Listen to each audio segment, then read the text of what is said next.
you're in. Close the door, sit anywhere you like in the space that I am, sit down, and we can continue.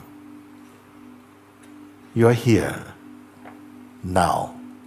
With each word that I speak with you, it is only now. It is only now. Don't miss it, because I'm not going to repeat what I say.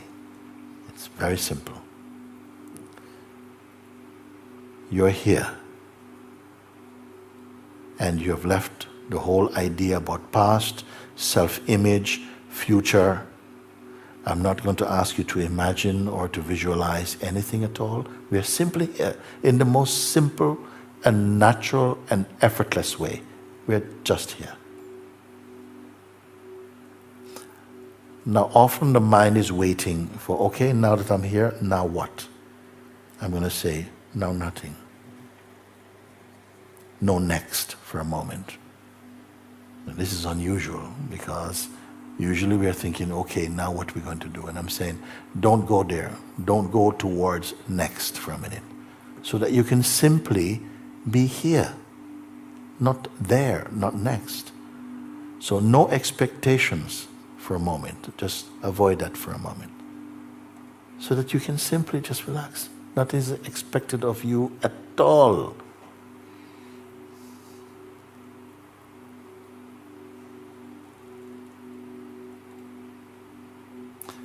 I have not asked you to suppress or control your senses. They can be fine. I've asked you to leave your thoughts about past and future and all of this. Leave it out. We're not going to talk about you personally in past or future. But you're here. You're still here. So I had to ask you to leave these things, leave them aside, and just to be empty and present. That's all. And just in the natural sensitivity of you being here, with nothing expected of you,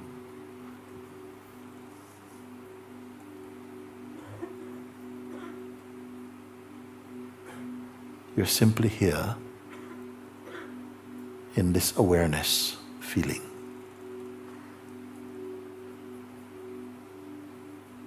So I'm going to refer to this as just the what is.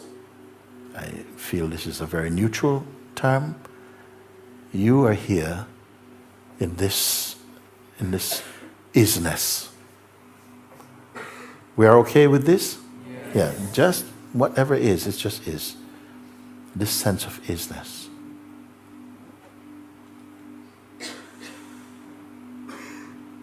You have not created it, not asked you to create some feeling or to imagine some state.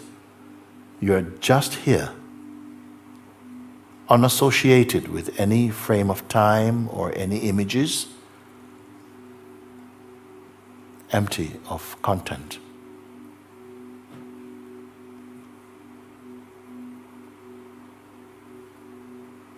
Now I want to ask you some simple questions now. This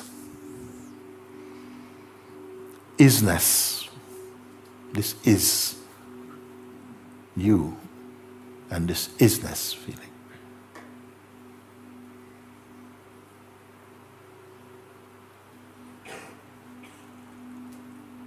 Did you create this isness? No.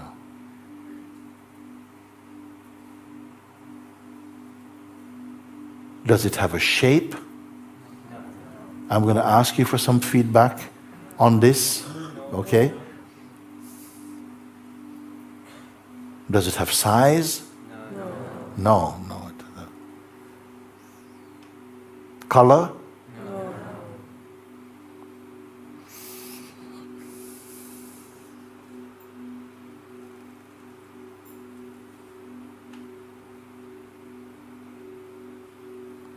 Does it have a mood? No. From the back, can I hear you? No. Does it have any mood? No. Are there any judgments in it? No, no judgment there.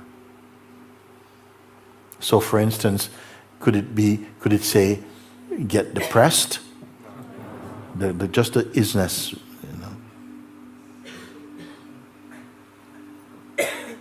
Is it personal?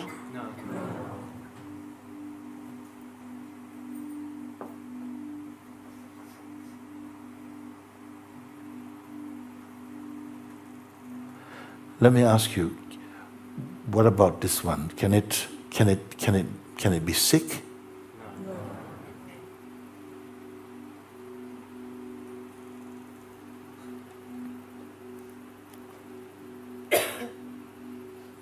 If you were to fall asleep and you were not paying attention and you wake up, would it be gone? It cannot be gone.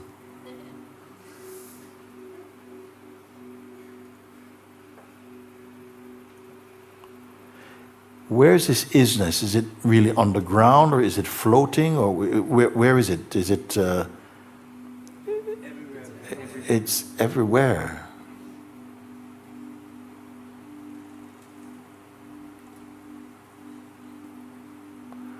Can you move away from it?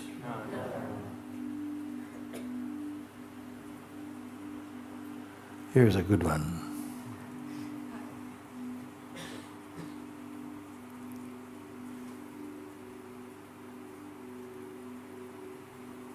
How old is it?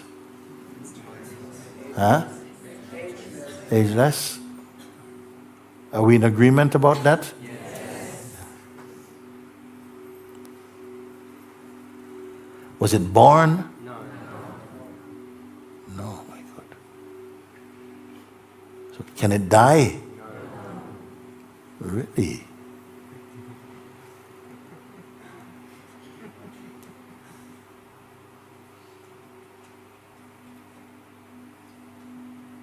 Can it be tricked? No. Does it belong to any particular religious group more than another one or something? No, no.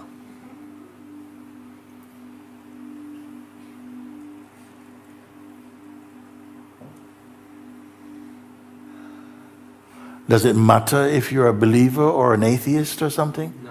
Does it matter to it? No. No, not matter. Ah, here's a good one. No. How far away from you is it? Millimeters? Millimeters? Centimeters? Sorry? No distance.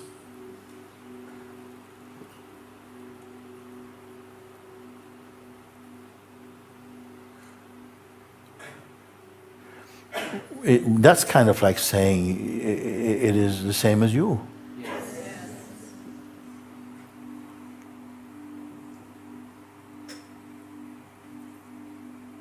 Now, I'm asking these questions and I'm getting the same reply. Like, I don't see anyone looking around to see who is answering first. Like, from yourself you're answering. Am I right in this?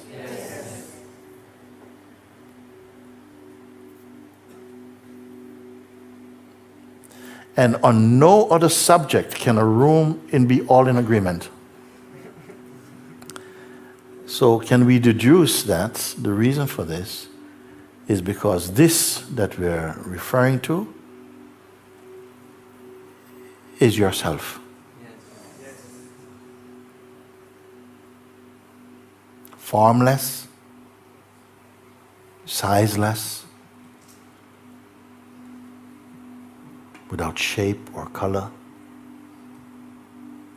can never be sick, beyond judgment, imperishable, unborn.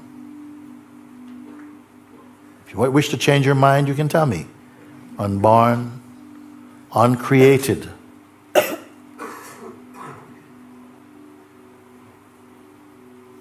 distanceless.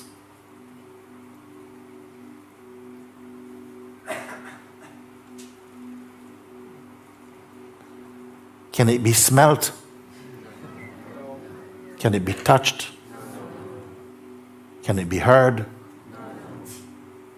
Can it be tasted? Can it love?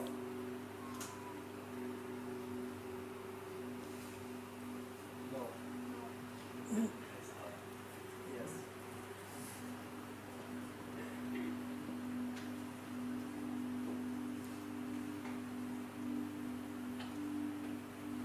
How can we speak about anything which is beyond quality,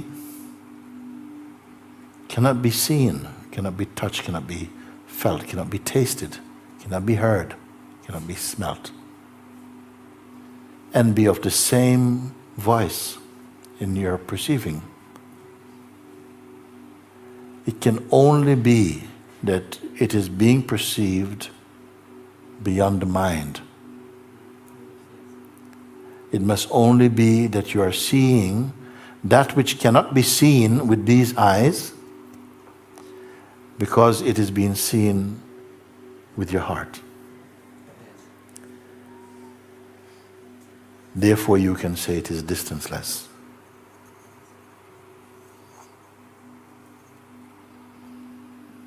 If this is you, who is it that is suffering in the world? Who is it who is afraid of tomorrow and I don't know how I'm going to cope, and who is this?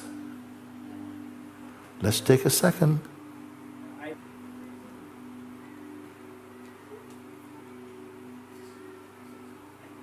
Can it be forgotten?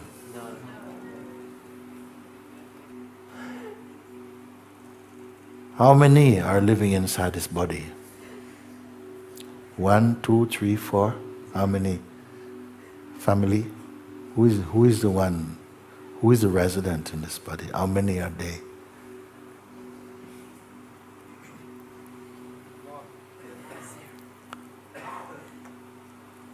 So something has to get reconciled. An understanding has to take place. Who is suffering the world? Who is hoping for a certain kind of future? And who has had a certain kind of past?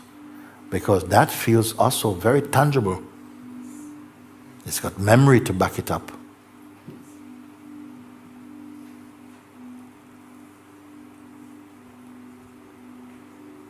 So I say, we're living in the idea we have of who we are, and not in the reality of what we are.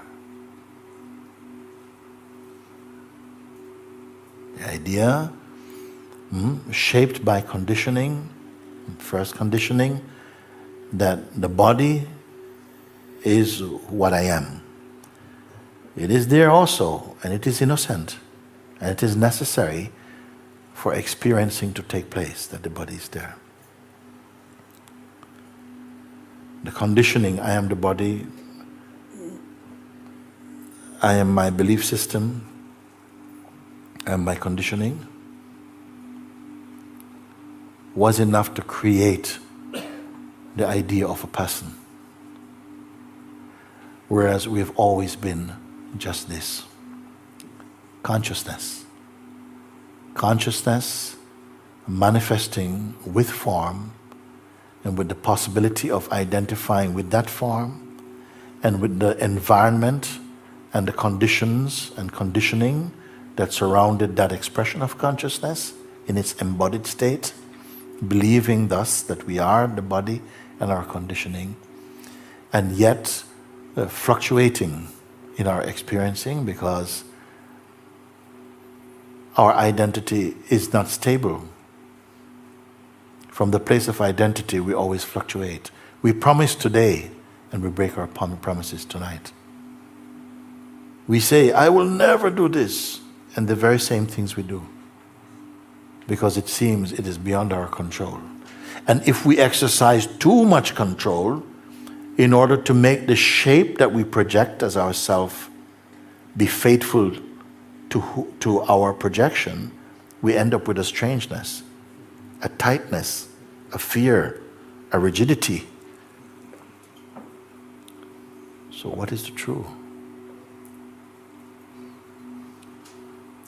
So what I have said is that for a while we are going to feel a little bit lost because of the impact of this understanding. We cannot as yet evaluate the greatness of this discovery that you have made today. And yet you cannot unsee what you have seen. You cannot take back what you have confessed to be true. Where will it all go? Is that going to be determined by your mind? No. I say, there's going to be a very beautiful unfolding. There will be some bumpy rides on the way. Because like a reflex and by the force of habit, something will keep going back to the old regime, the old mindset, the old identity, because that feels familiar, and that will always come to be the first to say, I know this. What to do? Well, let's look, because I gave another model which may be helpful here. In some countries, I know many people from European countries are here, and you may be from one of these countries that had a certain kind of currency, and then came the euro or something, and then there had to be a changing over of currency.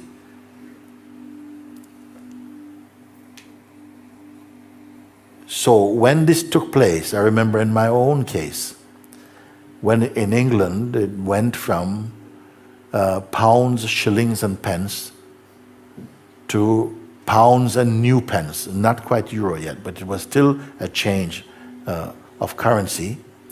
All the foods that we eat were still in the supermarkets and in the markets, and all the things are still the same. But the prices had changed. And everyone had to go back to the old thinking. What does it mean? £2.20 in the old money. People in old money, yeah. It means this. Oh, and then we had to go back to the old to have a sense of the value of how much it's costing us in the new. You follow like this? A little bit something like this is going to take place because of the necessary transition to go from the model of the person to go into the space of presence and the space of consciousness again. We're going to keep going back to the person to get a measure of what it means for the person. What is the person losing? What's the person going to gain out of this? Okay? But the new currency is way beyond the old one. And this is where perhaps my example will not be the greatest, because this that you are discovering cannot be, it's not a currency. Nothing can compare to it. But like a reflex, we will go back to the person. When we feel some thoughts of insecurity come, you go back again to the person. But I am inviting you to keep contemplating the isness. Well, how can you contemplate something that has no information? It's not a book, is it? It's not even a state, unless you can call it a stateless state, because states come and go, and this does not come and go. Do we see this or not? Yes. In spite of the fact that it does not come and go, is it stale? No. No. Is it dead? No. No. This is radical for mind. It's fresher than fresh because it is timeless. What to do with it? What's it useful for? The person wants to ask is, you see, the person mode always had a value system. What's it good for? What can I do? It will help me get a better job? Will it help me to find a life partner? Huh? Will it make me more sexy? Well, no. It will simply allow you to be the completeness that you are, the full joy that you are right now. From the perspective of the person wants to be a certain type of person, wants to be seen in a certain way. The isness, what does the isness want?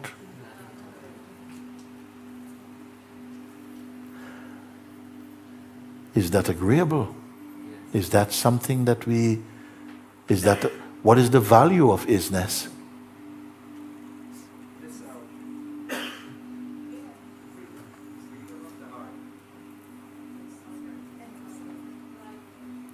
Just be there. Just be present. Just be present now. Is the isness waiting for the next moment?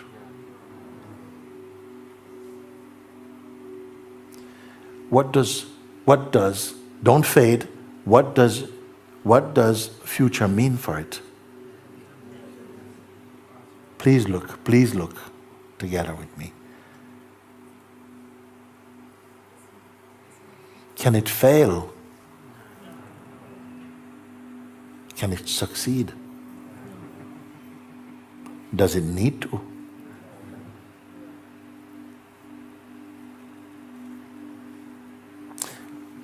A voice comes along and says, well, what's the value of that?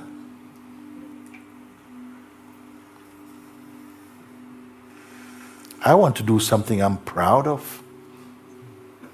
I want to be the best.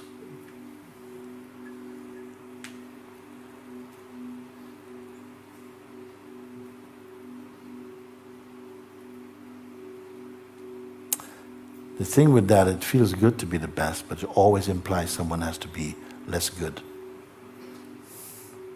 Unless you're a version of you, the best of you, every day. Yes. Well, here I would say that from experience, every day becomes your best day.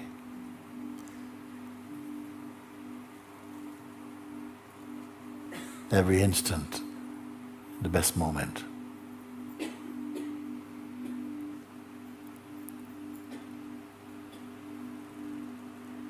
Check in.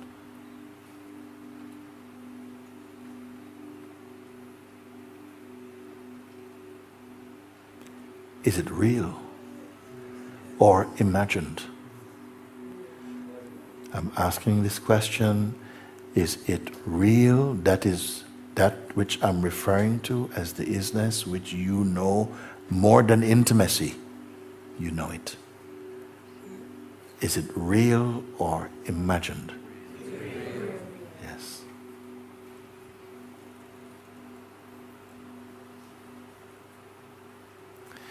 Does it matter that you cannot speak about it or prove it to somebody? And yet, being free from delusion, being free as freedom itself, that fragrance is coming from you.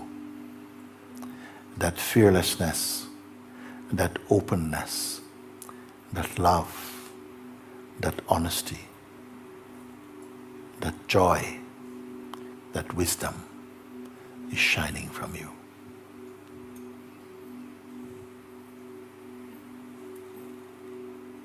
But for a while, the mind is not going to just give up and say, oh, I'm no match for that. It will keep coming. But remember, you're not good enough. Look how many times you fail. There's so much more better persons than you for this. Why not go back to what you know? Can you bear the attacks from your mind? Time will tell.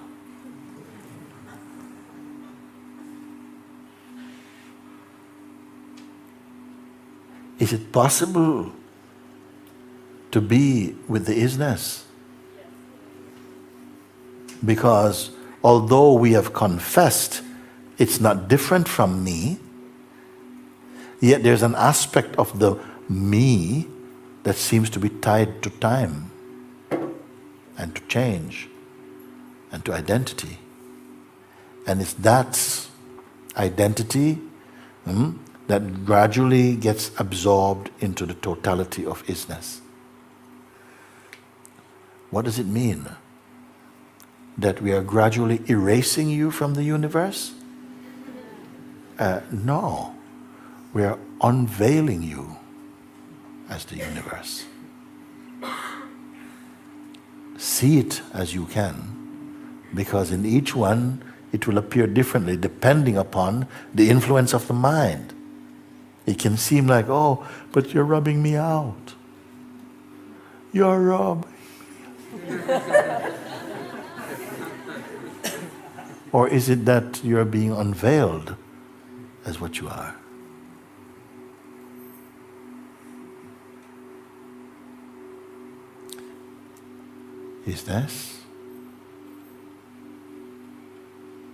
Is anything wrong?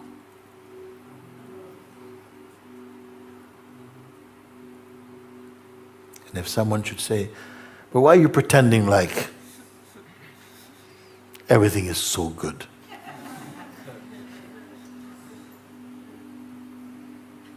We know you're hiding something.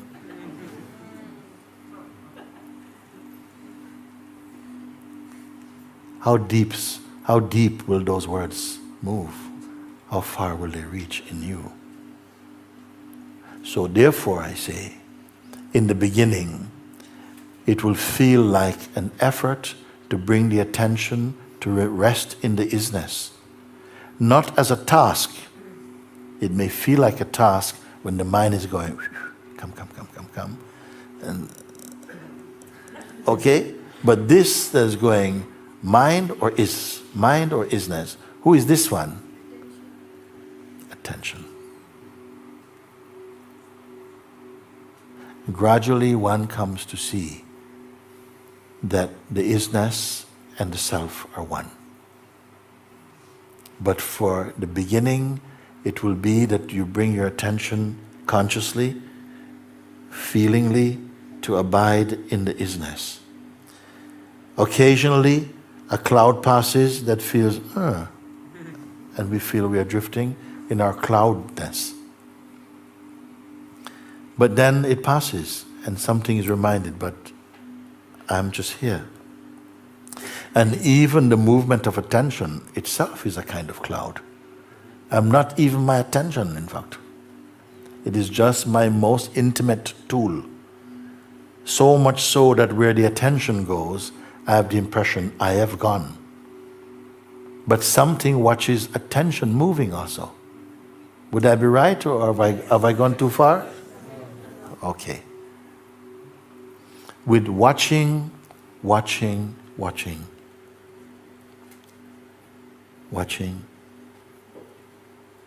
start with the feeling of being, of isness.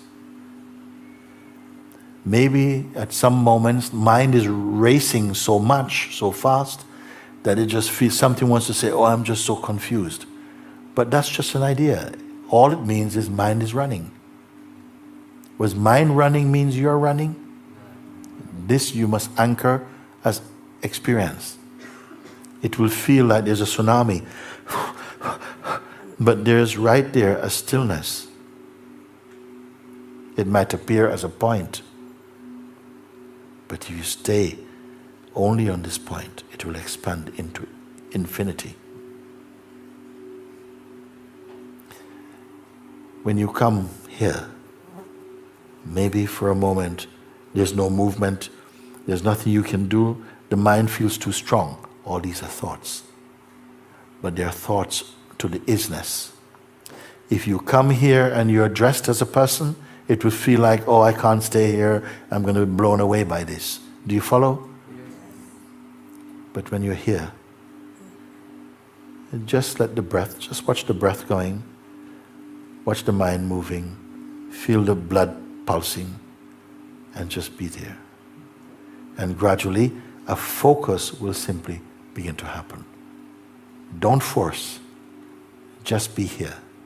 And a focus will somehow emerge in you. And from there, where do you go? Well, nowhere. Just somehow the isness seems to have a hold onto isness.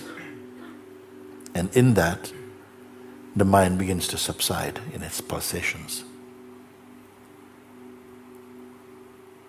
Notice I have not talked about daily life. Go about your life. Move in your way.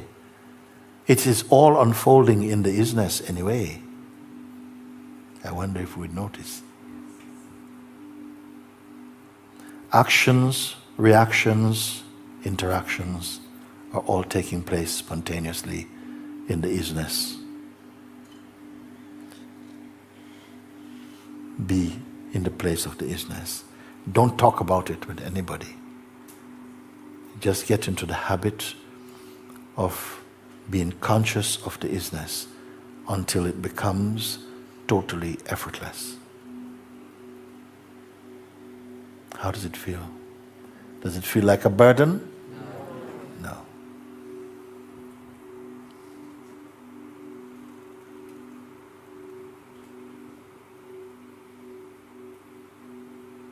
Now, it may feel, as you leave here, you may feel, oh my God, what did Moojis say about that again? I think I've lost the isness. I've lost the isness, man. I want to get the isness back. How can I get the isness back? But of course, all this will be a play in the isness itself. Even the feeling of losing the isness cannot be without the isness.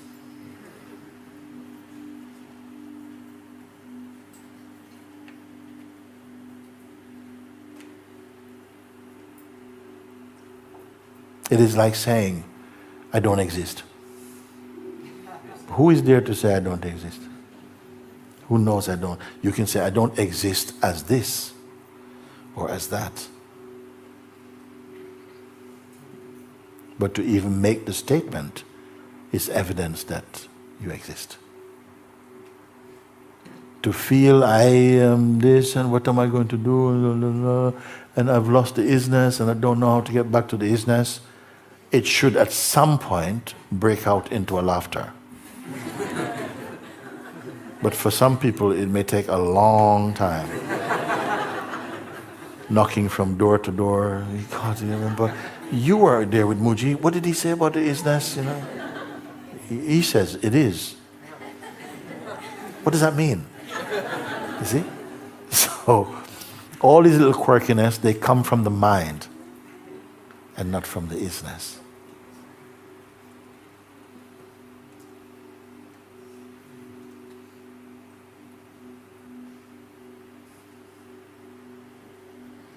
Anybody feel lost? I saw some.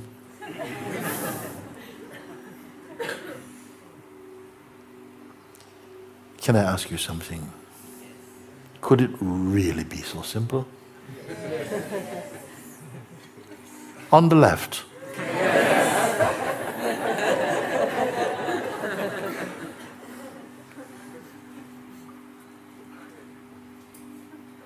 Whatever thoughts we have about anything, it is very difficult to sustain.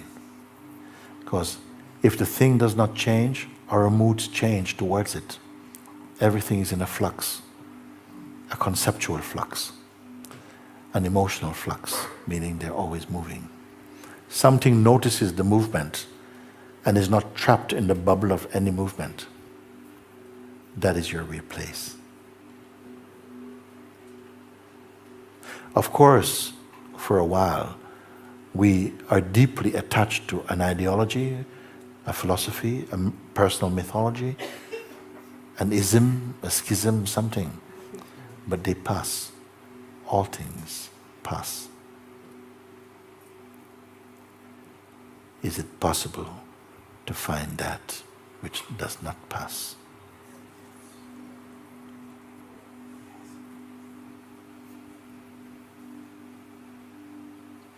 When you discover or are discovering that which does not pass,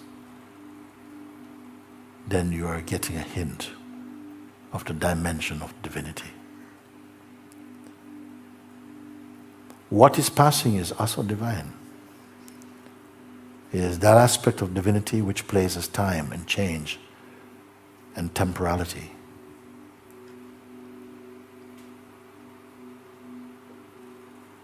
But it is not greater than the unmoving, the source from which all change manifests.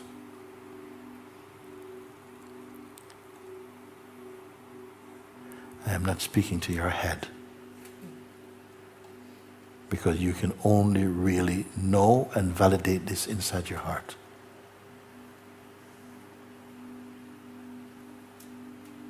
It is not enough that you have a mental conception about this.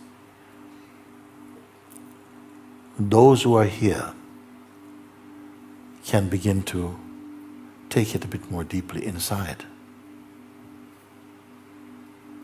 To that extent, you will grow more speedily.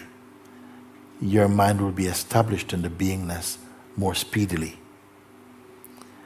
But if we run to and fro between the is and the is not, or the want to be, it is as though a short bridge that we are meant to cross will keep extending and extending and extending.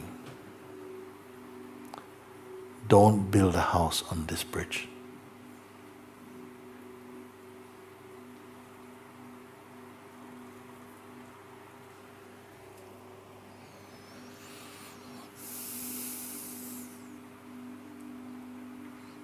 It is good? It's very good. Very good. No.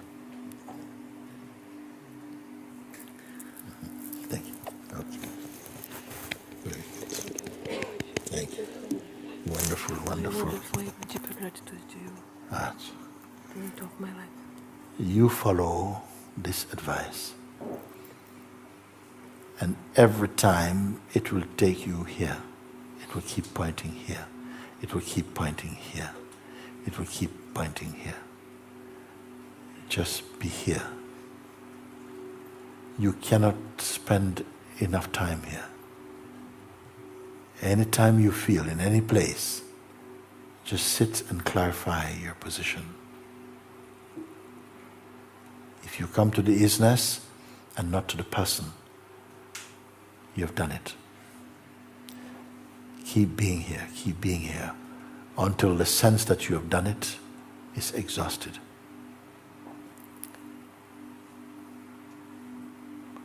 Then it's done.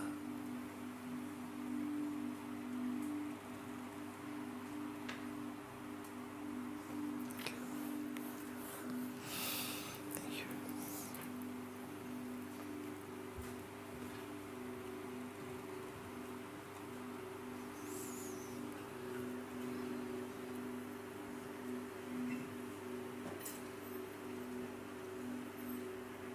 I feel that this is a fresh chance, a fresh stage in our evolution as consciousness. When I used to say in the past, we must become like the cow that jumped over the moon, because I heard this was a child. Hey diddle diddle, the cat on the fiddle, the cow jumped over the moon. I think, cow jump over the moon? What type of silliness is that? But it kept coming back. Who is this cow that jumped over? How can a cow jump over moon? How can a cow jump over the moon? You see? And I said, no. The moon here means the mind.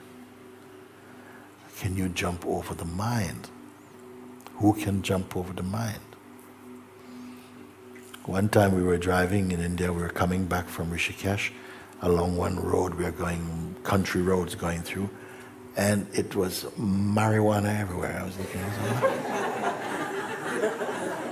Do these people know what this is? Sort of stuff, All the wild is going marijuana. I don't know. Maybe you call it something else. Maybe it's what you call hemp or something. It was there, and all I could see, all going up into the hills, marijuana. And we could see some cows eating. So somebody says, Mooji, maybe these are your cows, the ones that are capable of jumping over the moon. I said, no. You must understand. What can jump over the moon? Meaning that anywhere you go to do with identity, you're in the realm of the mind. And nothing here is stable. It doesn't matter how deep a treaty you've written. Nothing here is stable. It is not in your hands. It will just appear so for a time. The only place that human beings stand a chance of being a true fellowship of unity, of oneness, is to jump over the moon mind. Jump beyond differences, jump beyond idealism, jump beyond personal philosophies, jump beyond opinions. If not even in the same family can you hold the same opinion. But when you have discovered the self, it is not an opinion. It is the only fact, a very stable fact.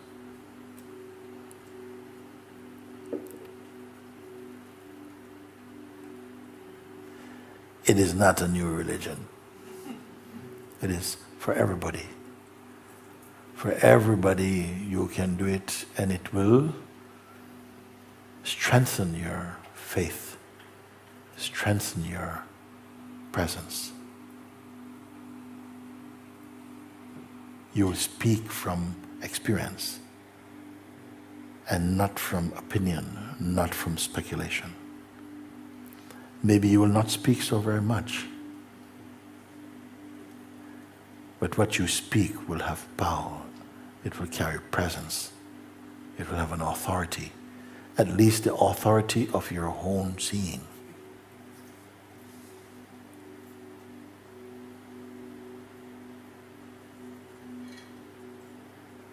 And you will automatically begin to develop the mood and the feeling and the sense of the presence of God.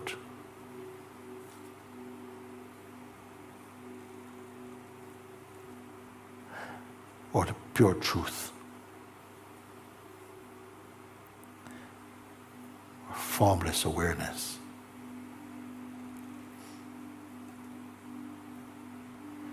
And it has already begun.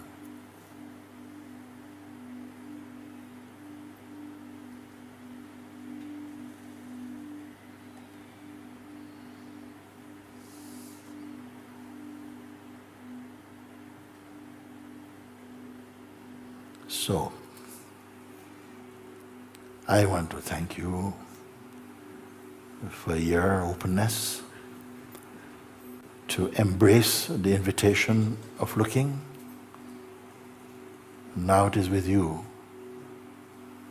This simple exercise, remembering, recognition, will grow in you, supported by grace and your openness, which is also supported by grace.